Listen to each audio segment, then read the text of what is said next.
spooky friends, welcome back to Kelly Does Stuff. Today is part 4 of my PVC witch tree. Witch tree, okay.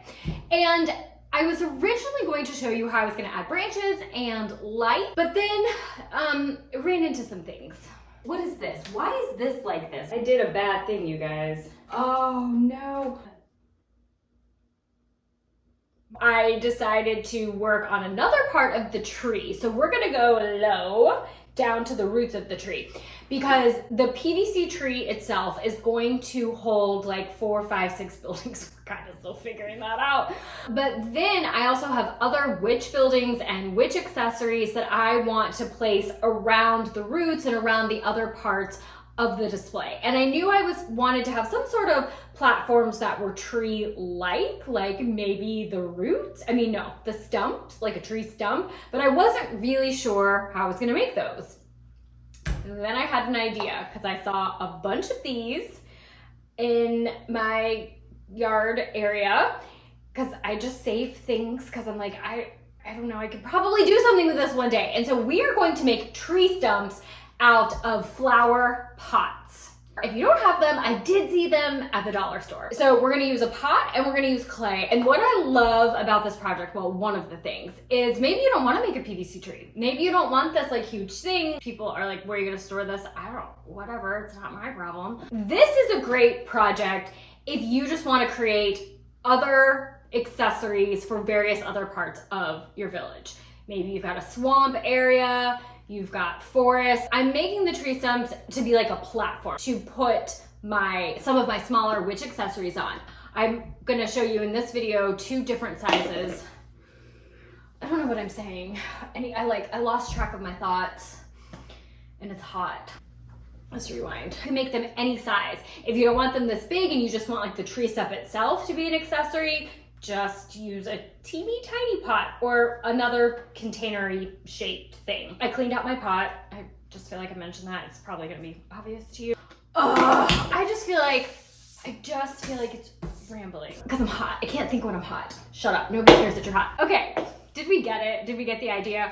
We're gonna use a pot and clay and paint to make a tree stump or 2 tree stumps or a lot of them, and we're gonna put them at the base of our tree.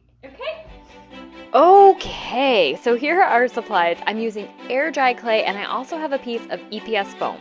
I'm going to attach that foam to the bottom of the pot, which will be the top of the stump, and I'm doing that because once I drape the clay, I wanted it to have a smoother surface on the top. I didn't want that clay to kind of fall into or get stuck into those holes in the pot. I'm starting out with a pretty big piece of clay, just kind of guess on the size, and then I'm gonna roll it out pretty thin. Okay, here I'm doing kind of a fold and tuck thing with the clay. This helps keep it in place, but also I'm going to use those folds as a guide for some roots that I'm gonna add to the stump.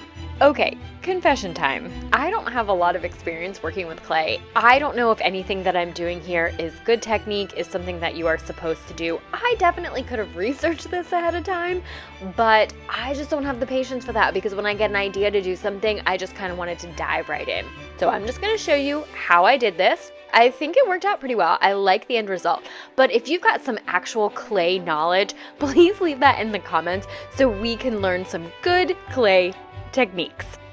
And I'm just gonna keep rolling out more clay to cover the bottom of the pot and then to also begin to create those roots. And I started out with this like pinching technique to pull the clay up to create the shape of the root. And the more I worked with the clay, I began experimenting with different ways to make the roots, which just became really fun. And so we'll kind of see how that process evolves throughout the stump creation. And then here I'm gonna roll the clay first before I attach it to the stump.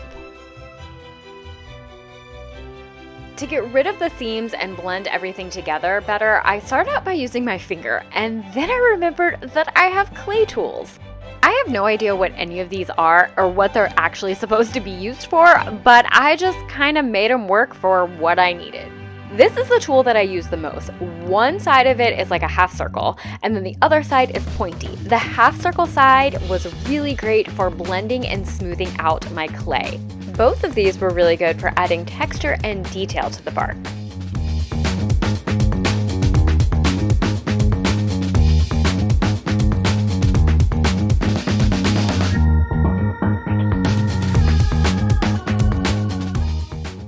So here's the root evolution process. Here's another way I began to make the roots by sculpting into the initial piece of clay itself.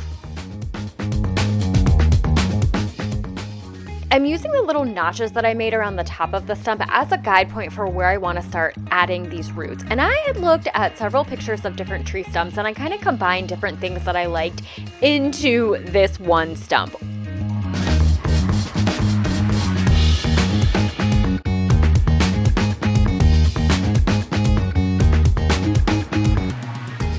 When I first started creating this, I was really particular about the shape and the width and the size and the thickness of the clay that I kept attaching, whether I was adding more of that skirting to completely cover the pot there, or adding more roots, what shape and thickness and how fat they were going to be. And then I realized this air dry clay is starting to dry and I needed to move a little bit more quickly. I think this ended up being better because I stopped thinking about it so much and just kind of let the process happen a little bit organically. Now, what I did do was wet a paper towel and continue to wet the clay as I was attaching different pieces of it. It also helped smooth out lines and seams that I didn't want. This is one of those things that I have no idea if this is something you're supposed to do with air dry clay. I can tell you with the finished pieces now that it ended up working out okay, but I will say as I was going through this process and like continuing to wet the clay and add stuff and the clay is drying and it's really hot out, I was like, I have no idea if this is going to work out. And either way, I'm going to share it with you guys. So then at least you can be like, well, I'm definitely never going to do that.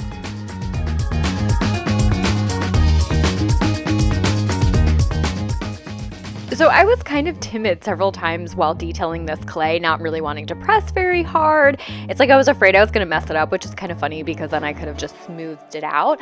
But once I got to the painting process, I wish I had been a little bit more aggressive. It was definitely something that I learned to go ahead and press in on those details because we're going to use a dry brush technique and we need the different surface elevations and impressions to really start bringing in highlights and shadows and get those details. So don't be afraid to be enthusiastic as you carve into your clay. I let the clay dry 24 hours before I began painting, and here is a little bit of the other one that I also made, and I used a bigger pot for this one.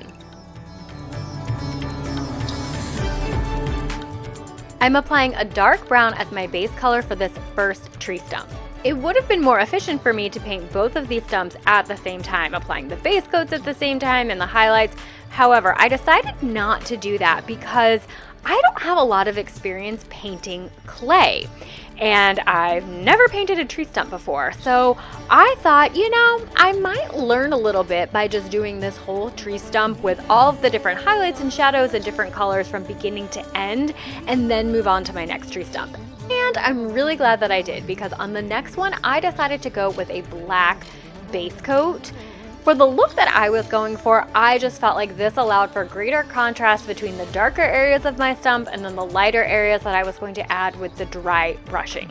Okay, I mentioned it already. I'm going to mention it again because it really stuck out to me as I was painting. Don't be timid when carving and texturing your clay. I didn't get quite the detail pop that I was hoping for because some of those areas, it was more like I was just kind of drawing onto the clay. I didn't create enough of a difference in the texture and the surface for that dry brush to pop. I'm adding a dark wash, which is black acrylic paint, into some water, and that's going to help bring back some of those details. You can see it's going to go into all of those grooves that we made.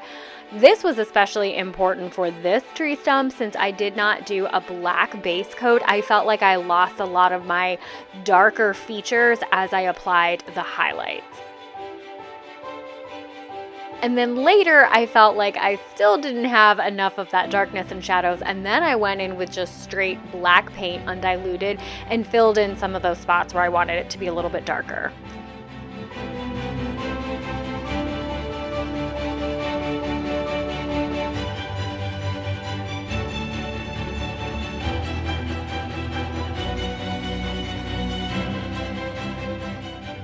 And finally going in with our final dry brush in that lightest shade and just being very selective about where I apply this color. Before we get to the final reveal, I wanted to share just some final bits of wisdom that I learned during this process. If you wondered while I was creating these stumps if that clay was going to stick to the surface, well, it sure did, but I just used this little tool and it came up pretty easily. However, next time I make these, because I definitely will be making more, I am going to put those roots on cardboard. I think I'll secure the whole stump to some cardboard and then just cut out the excess cardboard around the roots, because while I was painting, the roots did become pretty fragile. So I think it would just help the overall structure and long-term stability of the piece if the roots were attached to something as well. All right, let's take a look at our tree stumps.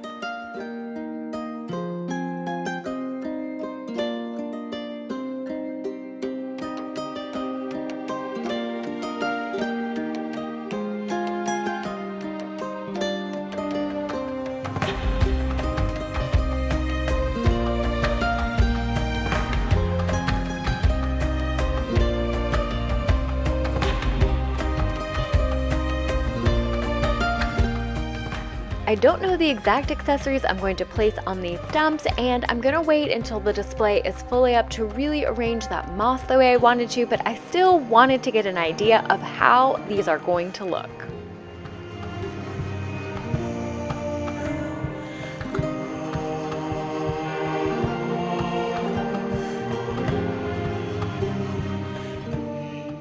Thank you so much for watching, and let me know if you plan to make any stumps. Please make sure you leave your clay tips in the comments, and if you haven't subscribed already, please consider doing it. It just means so much to me, and thank you so much to everybody who has subscribed. I look forward to seeing you next time, and happy creating!